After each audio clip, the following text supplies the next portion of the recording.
Hi, so this is for discussion number 7, and I decided to discuss 3 of Raymond's stories and reflect on how that could help us interact with Jenny and her family. The first story that stood out to me that could help prepare me if I was going in to interact with Jenny and her family was the first one in this section called The Web of Blessings. Rachel, in this story, was trying to say that we can touch people and affect them without even realizing it. And that this can happen in both encouraging ways or hurtful ways. She says, sometimes life's power shines through us, even when we do not notice. We become a blessing to others than simply by being as we are. And I think that's something that before going in to talk to Jenny and her family, just to be mindful of that what we say, the way we say it, and our attitude and behavior can and probably will touch Jenny and her family. And just to be, as I said, mindful, to make sure that we're not going to accidentally hurt them with the way we're acting. Kind of like Rachel was saying, when she was younger, she was really shy.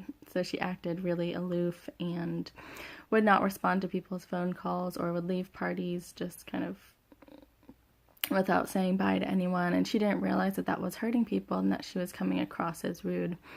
And so I think that's something that we can just remember, that to think about the way that we're coming across to our patients and their families, because we have the ability to impact them in such deep ways because of what they're going through at that time.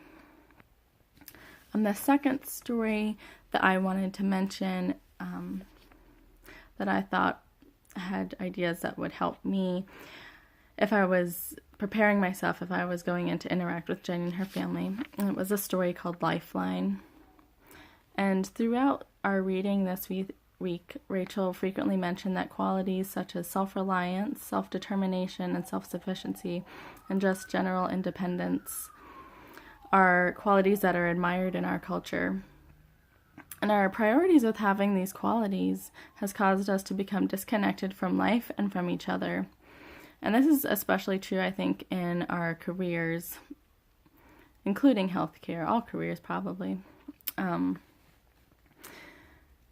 And she said, but on the deepest level, service is an experience of belonging, an experience of connection to others and the world around us. It is this connection that gives us the power to bless life and others. And I think it's a pretty common thing to do, to become disconnected from what you're seeing and experiencing when you work in healthcare.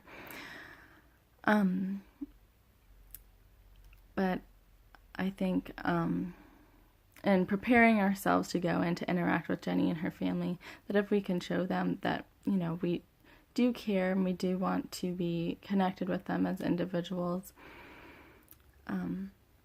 that would allow us to really, truly serve Jenny and her family. And then on to the second question about how we can bring our wholeness to Jenny and her family, even if we have different beliefs than they do. The story that stood out to me regarding this question was a story called Belonging. And Rachel says, service is a relationship between individuals.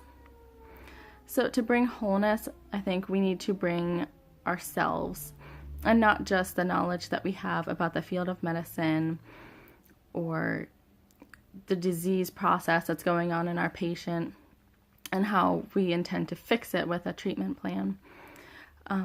But if we bring ourselves and our experiences and ourselves as an individual and not just a professional, I think that would be a good way to bring our wholeness to our patients and their families.